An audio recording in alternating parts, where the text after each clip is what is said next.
ओम नमो नरसिंहाय नमः। ओम क्रीं मूर्ति शारदे मम कार्य सिद्ध कुरु नमः। ओम ह्रीं क्लीं श्रीं ह्रीं ह्रीं क्लीं ह्रीं। सभी लोगों को जय श्री राम, जय हनुमान जी महाराज की, जय नरसिंह महाराज की। आज हम एक विशेष सुरक्षा मंत्र के बारे में चर्चा करने वाले हैं और उसका विधि विधान भी आपको बताने वाले हैं। यह मंत्र हम लगभग 14 या 15 सालों से प्रयोग कर रहे हैं अपनी सुरक्षा के लिए, और कभी भी इस मंत्र ने हमें निराश नहीं किया। बहुत ही शक्तिशाली मंत्र है यह मंत्र। हमारे सभी चैनलों पर लगभग आप 1-2 बार श्रवण कर चुके होंगे, लेकिन बहुत पहले आपने श्रवण किया होगा। अभी तत्काल में हमने कई महीनों से इस मंत्र को नहीं डाला है। इस मंत्र को प्रयास करिएगा कि खोज कर आप श्रवण भी कर पाएं, क्योंकि यह मंत्र श्रवण करने से भी प्रभाव दिखा देता है। जब भी आपको भय लगे तब इस मंत्र का आप प्रयोग कर सकते हैं। अपने घर की सुरक्षा के लिए इस मंत्र का प्रयोग कर सकते हैं। अपने पितरों और कुलिष्टों की सुरक्षा के लिए इस मंत्र का प्रयोग कर सकते हैं। जब भी आप साधना करें, जप करें, तप करें, किसी भी प्रकार की सिद्धि करें, उस समय भी सुरक्षा के लिए इसी मंत्र का आप प्रयोग कर सकते हैं। मैं तो करता हूँ, आप भी करके देखिए। ठीक है। मंत्र तंत्र जो है देखिए विश्वास से कार्य करते हैं। जब तक मंत्रों के प्रति आपकी श्रद्धा है और विश्वास है, तब तक इन मंत्रों में ऊर्जा होती है। आपका विश्वास कम हुआ, श्रद्धा कम हुई, तो ये सिर्फ शब्द हैं और कुछ नहीं। शब्दों में दम नहीं होती है। सिर्फ शब्दों पर विश्वास रखने पे इनमें अपने आप की ऊर्जा मिल जाती है और आपके शरीर की सुरक्षा होने लगती है। कई लोग विचार करते हैं और कमेंट भी करते हैं कि यह मंत्र मेरे ऊपर असर नहीं किया। तो हम आपको बता दें, कहीं ना कहीं आपके श्रवण करने में कमी रही होगी, या कहीं ना कहीं उस मंत्र के प्रति आपकी श्रद्धा कम रही होगी। क्योंकि देखिए इस कराल काल कलयुग में लोग तरह तरह की बाधाओं से परेशान हैं और तरह तरह से ठगे भी जाते हैं। वो हर जगह कहीं 1000 रुपये, 1500 रुपये, 15,000, 20,000, 21,000 ऐसे लोगों के टेलीग्राम में मैसेज आते हैं कि वो इतना से ठग गए हैं। उसका कारण यही होता है कि वो स्वयं नहीं चाहते कि हम मेहनत करके एक बार कोई मंत्र सिद्ध कर लें और उसी मंत्र से अपना इलाज कर लें। और कई बार तो समस्या ये होती है कि लोगों को प्रेत बाधा होती ही नहीं है। हमने ये देखा अपने आने वाले जाने वालों जो हमारे यहाँ लोग आते हैं, उसमें से 40 से 60% लोग ऐसे होते हैं जिनको तंत्र बाधा होती ही नहीं है, भूत बाधा होती ही नहीं है। लेकिन उनके मन में डर होता है इस बात का कि मेरे ऊपर प्रेत बाधा है, मेरे ऊपर तंत्र बाधा है, कोई शत्रु मेरे ऊपर मारण करवा दिया है, बस मैं मरने वाला हूँ, प्रताड़ित हूँ। और कई लोग तो आत्महत्या तक करने की सोचने लगते हैं सिर्फ शंका की वजह से। वास्तविकता में उनको कोई तंत्र बाधा नहीं होती, सिर्फ वो शंका की परेशान रहते हैं और उनके शरीर में असाध्य बीमारियां घर करे हुए होती हैं जो जल्दी से ठीक नहीं होती हैं, या सही डॉक्टर को वो दिखाते नहीं है, इसलिए उनकी बीमारी डॉक्टरों के पकड़ में नहीं आ पाती है और इस समस्या से वो परेशान रहते हैं और तंत्र मंत्र के चक्कर में लंबा धन लुटवाते हैं। तो देखिए एक बात हम आज क्लियर कर दें, संकटनाशक में आप जाइएगा और नीचे देखिएगा बहुत सारे मंत्र हैं। लगभग 300 से 400 मंत्र हमने अपने संकटनाशक पर श्रवण करने के लिए उपलब्ध कराए हैं। उनमें से कुछ मंत्र श्रवण करिएगा, 1 दिन श्रवण करिएगा, 2 दिन श्रवण करिएगा, किसी ना किसी मंत्र से आपको आराम लग ही जाएगा। खासकर नारसिंह 84 बंधन मंत्र, चंडी वक्र मंत्र और हनुमान वज्र मंत्र और नारसिंह वज्र मंत्र, बहुत सारे नारायण 41 मंत्र, ऐसे मंत्रों का आप श्रवण करेंगे, कहीं ना कहीं आपको आराम लग जाएगा।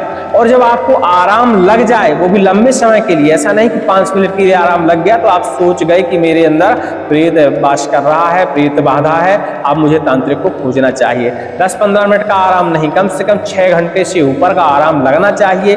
तब आपको मानना चाहिए कि अब हमें तंत्र की तरफ थोड़ा सा ध्यान दे लेना चाहिए। आपको आराम नहीं लगता है किसी भी मंत्र से, तो समझ लेना चाहिए कि अब आपको डॉक्टर की जरूरत है। और कई लोग क्या है कि मंत्र से आराम जब नहीं लगता तब भी वो पड़े रहते हैं पीछे के किसी तांत्रिक को खोज ले, वह हमारी बाधा का हरण कर दे, और वो समय बर्बाद करते रहते हैं। इतने में उनकी बाधा जो है असाध्य होती जाती है और अंत में उनकी बाधा का इलाज नहीं हो पाता, सिर्फ वो भटकते रहते हैं। डॉक्टर भी फिर हाथ खड़े कर लेते हैं कि ये बीमारी मेरी समझ से बाहर है। समय से देखिए इलाज किया करिए। मंत्र तंत्र अपनी जगह है। पुराने काल में मंत्र तंत्र से इलाज होता था, आज भी होता है और असर करते हैं, लेकिन मंत्र तंत्र हमने बताया श्रद्धा का विषय है और कुछ नहीं। यदि आपकी श्रद्धा है तो मंत्र में शक्ति है, आपकी श्रद्धा नहीं है तो सिर्फ शब्द हैं और कुछ नहीं है। ठीक है। तो यह जो नारसिंह महाराज का मंत्र है, आप इस मंत्र को सिद्ध कर सकते हैं और अपने लिए इस मंत्र से कवच भी बना सकते हैं, ताबीज भी बना सकते हैं। इस मंत्र को आप कभी भी अपनी सुरक्षा के लिए प्रयोग कर सकते हैं। मंत्र का प्रयोग भी बहुत आसान है और इसमें कोई प्रतिबंध भी नहीं है कि महिला या पुरुष, बच्चे कौन करे इसको, सब कोई इस मंत्र को कर सकता है। नारायण भगवान के अवतार का यह मंत्र है। समझ लीजिए हर दिशा से, हर कोण से, हर व्याधि से, संकट से, यहाँ तक कि रोगों से भी आपकी सुरक्षा करेगा।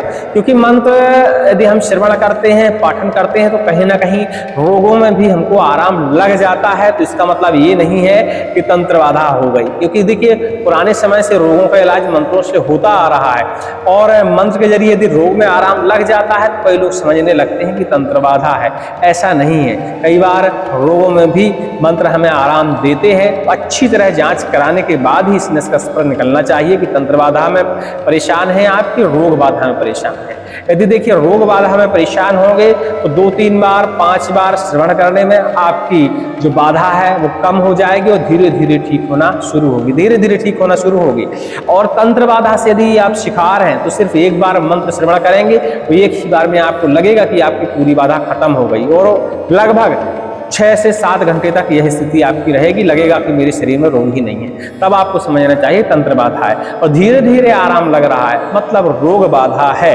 तो रोग बाधा का फिर आपको इलाज भी कराना चाहिए। मंत्र से आराम लग रहा है तो मंत्र श्रवण करते रहिए। मंत्र श्रवण करने से देखिए होता क्या है कि हमारी जो मानसिक तरंगें होती है, दिमाग की कोशिकाएं होती हैं, वो एक्टिव हो जाती हैं संगीत तरंगों से, मंत्र की तरंगों से, मंत्र की ऊर्जा से।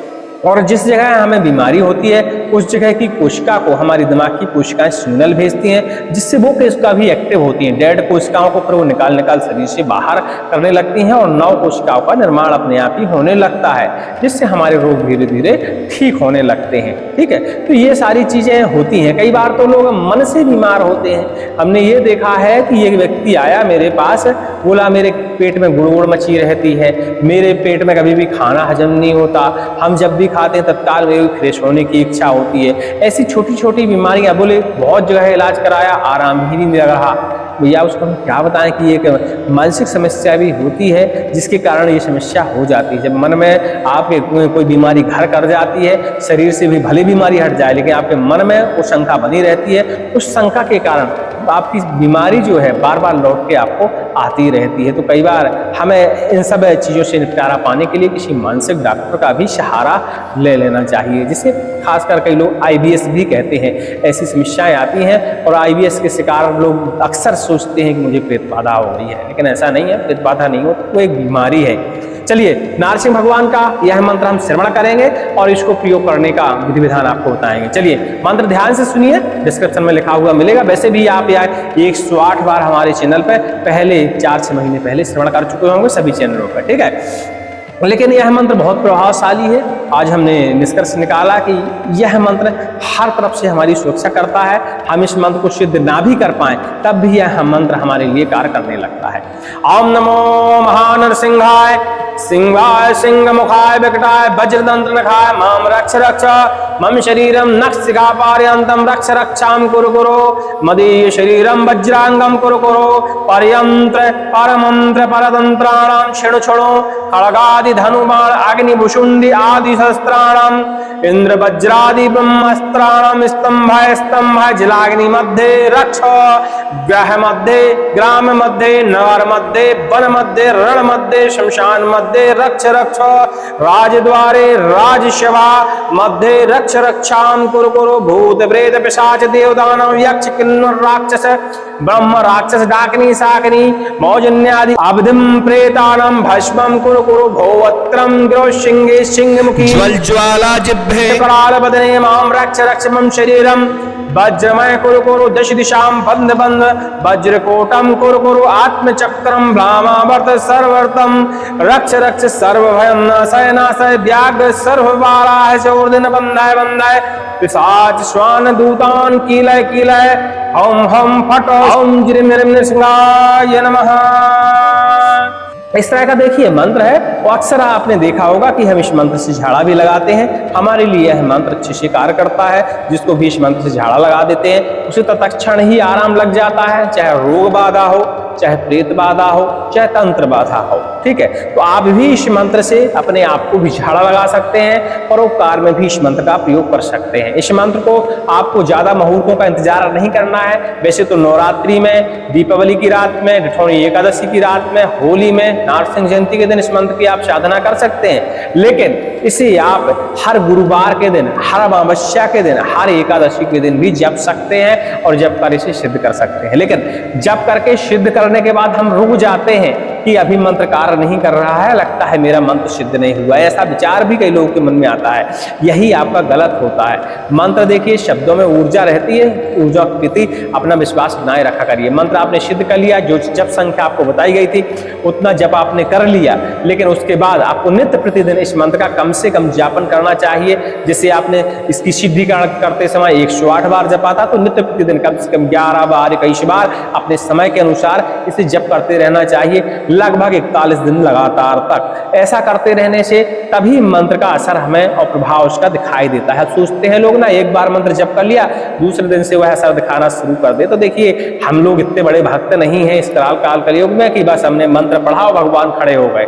इतने बड़े भक्त नहीं है। हमें धीरे धीरे अपने मन को मंत्र के प्रति लगाना पड़ता है, और जब हमारा मन जो है मंत्र के प्रति लग जाता है अच्छे से, तब जाके मंत्र में हमें ऊर्जा मिलती है। तो इस तरह मंत्र को शुद्धिकरण किया जाता है। किसी भी मुहूर्त में, इतने सारे मुहूर्त हमने बताए, इस मंत्र का आप यदि नए व्यक्ति हैं, आपने कभी मंत्र तंत्रों की साधना नहीं करी है, तो इस मंत्र की आप 11 माला जप करिए। और 11 माला इस मंत्र की जप करने में आपको पूरा दिन लगने वाला है, तो रुक रुक के करिएगा। जरूरी नहीं है कि आप एक आसन में ही करें। दीपक आपका बराबर जलते रहना चाहिए। सुबह से आप जला दीजिएगा दीपक और अपना आसन पर बैठ जाया करिए। बीच बीच में आपको उठना है, चाय पीना है तो आराम से उठ सकते हैं, कोई दिक्कत नहीं है। ठीक है, तो इस तरह आप इस मंत्र की 11 माला जप कर सकते हैं। लेकिन लास्टमी जो माला आप करें, लास्टमी 11वीं माला, उसको एक आसन में ही बैठ के पूरी माला करें और उसके बाद एक माला आप हवन भी करें, तो वह आपकी मुख्य माला और मुख्य हवन माना जाएगा। ठीक है, ध्यान दीजिएगा, लास्ट माला आपको पूरी करनी है। और वैसे भी माला के बीच में कभी नहीं उठा जाता, माला खत्म करने के बाद भी आप उठेंगे और चाय वगैरह आप पी सकते हैं। इतनी देखिए छूट मिल जाती है तो बहुत होता है इंसान के लिए। ठीक है, इतना करने के बाद यह मंत्र आपका सिद्ध हो जाता है। कभी भी इस मंत्र की आपको जरूरत होती है, लगता है कि इस मंत्र से आपको सुरक्षा की जरूरत है, इस मंत्र का सिर्फ आप 11 बार पाठन करिए। एक कलावा लीजिए और बढ़िया सा अपने हाथ में इस तरह बांध लीजिए, इसको लपेटते हुए, और कोशिश करिए 11 बार आप इस धागे का लपेटन करें और 11 बार मंत्र का पाठन करें। ऐसा करने से आपके शरीर पे एक बहुत प्रचंड सुरक्षा कवच चढ़ जाएगा और कोई भी शक्ति फिर आपको घात नहीं पहुंचा पाएगी। यहाँ तक कि देखा गया है कि शत्रु भी आपकी तरह बुरी निगाह करके नहीं देख पाता जब यह मंत्र आपके लिए सिद्ध हो जाता है। इसके अलावा इस मंत्र का पाठन करते हुए आप जल के सहारे, छींटा लगाते हुए जल के सहारे आप झाड़ा लगा सकते हैं। इस मंत्र के द्वारा आपने जो हवन किया है जप करने के बाद, उस हवन की भस्मी से आप इसी मंत्र को 11 बार पढ़ते हुए उस भस्मी को एक ताबीज के अंदर डालकर उस ताबीज को धारण कर सकते हैं। वो आपके लिए कवच का कार्य करेगा।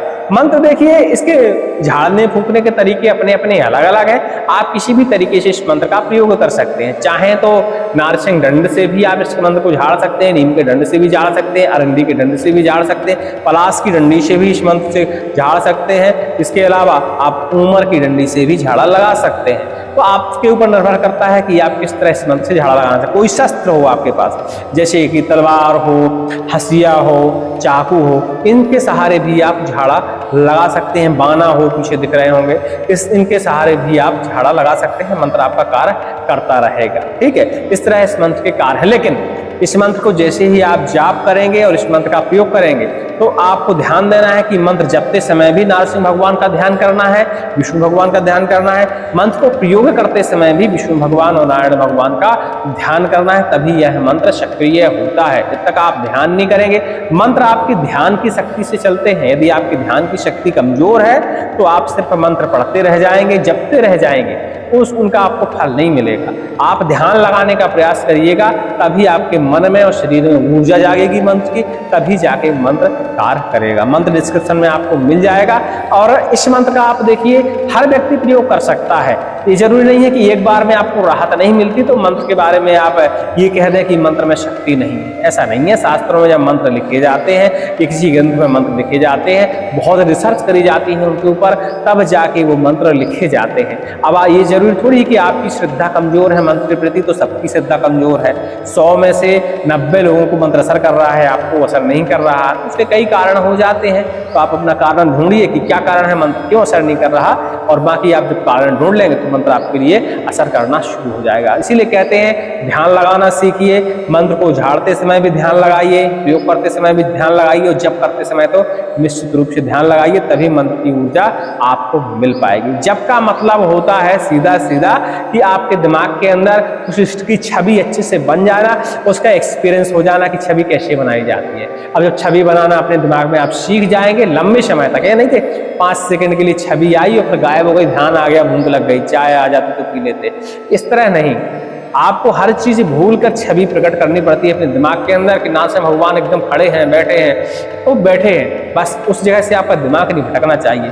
तो मंत्र आपके फिर असर करना शुरू कर देते हैं। इस क्रिया को आप 10 से 20 मिनट, 25 मिनट, आधा घंटा, 1 घंटा ऐसे आप डेली बढ़ा सकते हैं। बढ़ाते बढ़ाते अपने आप शरीर में आपकी ऊर्जा इतनी आ जाएगी कि आपको मंत्र की जरूरत पड़ना नहीं, खत्म हो जाएगी। आप बिना मंत्र के भी झाड़ा लगा सकते हैं, सिर्फ चुटकी बजा के, और आपका चुटकी ही काम करने लगेगी, वही मंत्र हो जाएगी और लोगों को आराम लगने लगेगा। ठीक है, सभी को जय श्री राम, जय हनुमान जी महाराज की। मंत्र डिस्क्रिप्शन में देख लीजिएगा क्योंकि यह बहुत महत्वपूर्ण मंत्र है।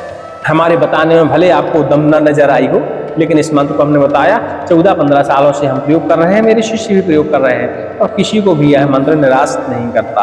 और कहा जाए तो देखिए, जब हम तंत्र मंत्र प्रयोग करते हैं तो हमारे शत्रु बहुत ज्यादा हो जाते हैं। जिसको हमने आराम दे दिया, जिसको हमने ठीक कर दिया, उसके ऊपर यदि किसी ने शत्रु बाधा चलाई होती है तो वो शत्रु जो उसका शत्रु था वो हम लोगों के ऊपर चिढ़ जाता है, और अक्सर वो हम लोगों के ऊपर टोर्नेडो के प्रभाव डालता है कहीं ना कहीं से।